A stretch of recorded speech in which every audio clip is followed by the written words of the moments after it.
kako o wau I lima mahialani, aka fat. Noa au I kapole a ka no papakaleo maiau o Jerry Ko'umako Akane o Adela Ku'u Kupuna Hine. I'm Jarnette. Everybody knows me as Fat.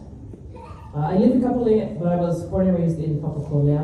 I'm the daughter of Jerry, Tutu's youngest son, and the granddaughter of Adela. Before we get started, I just want to share a story. For majority of my adult life, I've balanced being a professional in my career, while also balancing being a collegiate softball coach. I spend a lot of time at our field in Kaneohe, as well as other fields here in Hawaii, as well as across the states. Last weekend, I was invited to some games out at San Island Recreation Area, and as I was watching one of the games that I was on, I see this ohana in the distance, a mom, dad, little babies on the hali'i, and an older woman standing up against the fence. She's all into the game, she's cheering on her granddaughter, she's yelling, she's screaming, she's calling the plays, throw to second, you run to third, hurry up, get the ball over here, over there. And in that moment, I said, oh my, that's my grandma. Which is the reason why we're here today, to celebrate and honor our grandma. Adela Johanna Kiopio was born November 26, 1926, to parents Aya Lau and Happy New Year. In Lihue, Kauai, under the territory of Hawaii. She had 4 siblings, Auntie Mabel, Uncle Patrick, Auntie Lavon, and Uncle Denzella. They lived on Halehaka Street in Lihue until they relocated to Papakolea, Oahu, where she was raised by Tutu Happy and her grandfather, Kupunakane Kapahu Kawakahi.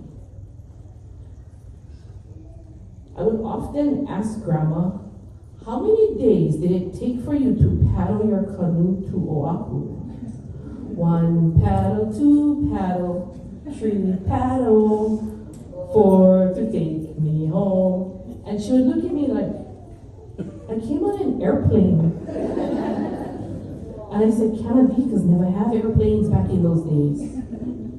But fun fact, on November 11, 1929, Inter-Island Airways launched the inaugural Inter-Island flight. And in 1941, that airlines became known as Hawaiian Airlines. So she wasn't lying. There were airplanes in the 1929s. Grandma completed 8th grade at Central School and immediately entered the workforce. This was circa 1938-39. She worked at Dole Cannery to immediately help the family put food on the table. Now, as we're thinking back to that era, this was the tail end of World War II, also the tail end of the Great Depression, where there was a severe global economic downturn, Wall Street stock market crashed. All of those things were part of the reasons why she left education to go and provide food for her family. In April 1944, Grandma married Elisha Ilialono Jr., our grandpa. She had 7 children, the beautiful late Elizabeth, Auntie Mana, Alexander, Uncle Baba, Uncle Wayne, Uncle Warren, who is nearby, Jesse, Uncle E.E., Wallace, Uncle Wally, and Jarrett, Uncle Jerry. She has 25 grandchildren. I'm number 21, just in case anybody wondering. 67 great-grandchildren and 78 great-great-grandchildren. And the ohana is still growing. 5 generations we've celebrated and shared space with her when she turned 96. As an occupation, She was the food service worker at Tripler Army Medical Center for 35 years. She was a hard worker, she was a resilient woman, self-sufficient. She didn't need no man to provide for her. She did it all by herself. She had the fortitude of being an independent woman. These are traits that was passed down to all of her granddaughters. She was awarded a Hawaiian Homes lease in 1951. Aye, Dad. You was born in 52, yeah? That's a coincidence, I think, Dad. They lived at 2148 Tantalus Drive and moved to her current address at 2209 in 1975. Everybody get different answers, 73, 74, 75. Which one is it? 75. Okay, mine got 77.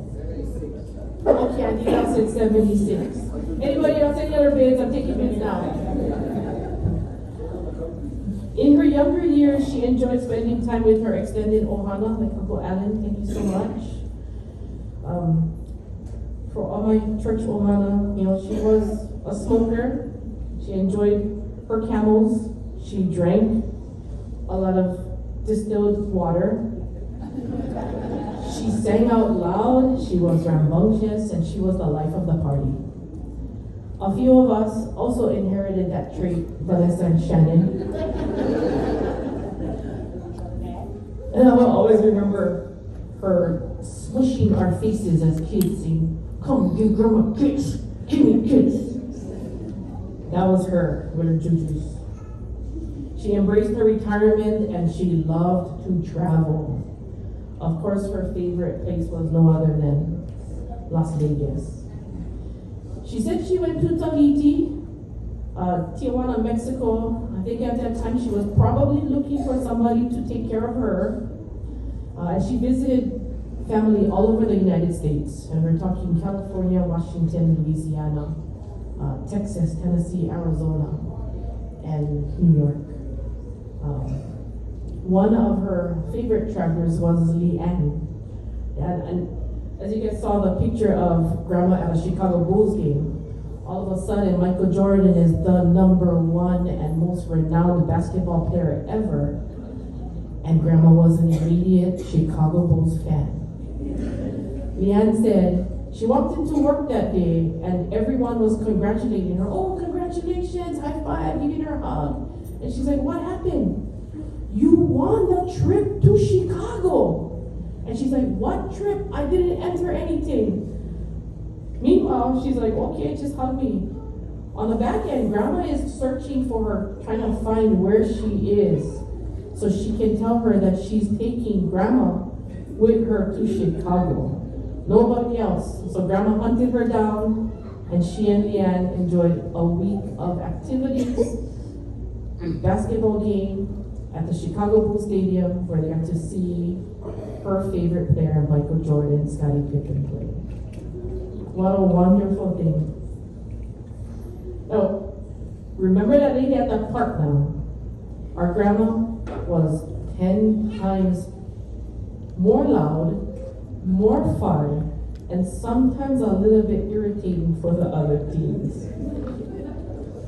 Our grandma passed in 1980, and from then on, she became that independent woman who continued to raise her children and grandchildren. She was a devout Latter-day Saints member at the Awalima Ward. She and her late cousin, Auntie Melba, would host missionaries, share Bible studies on a regular basis. Thank you, Uncle Alan. Thank you, Auntie Carol, and the sisters of the Awalima Ward for dressing her. We know she would have loved that.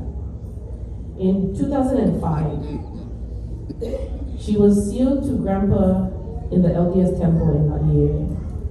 Here's another fact for all of us when we talk about sealings. Faithful LDS members believe marriages dissolve at death, but that a couple who has been sealed in a temple will be remarried beyond physical death, and the resurrection that they remain faithful. How glorious is that? This means in the afterlife, they and their family will be together forever. So beautiful to have the promise of our family in the afterlife.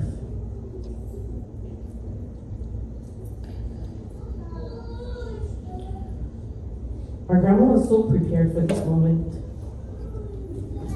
She knew her time was expiring, but she had everything ready for this day. She had her outfit picked out from head to toe. She knew what she wanted. She had everything you see her picked out, including her pants and all of the arrangements. And all she expected us to do was to fulfill that for her. And that's what we are doing to honor her wishes. We're here to celebrate you, Grandma, Tutu, Lala, Toots, Ma, and Olere. We're comforted knowing that Grandpa was there welcoming you in the afterlife, along with Auntie Melba, Uncle Mike, Auntie Nani, Auntie Mana, Auntie Steph, and all of her family members. We love you. Your all-time most favorite grandchild. That's it.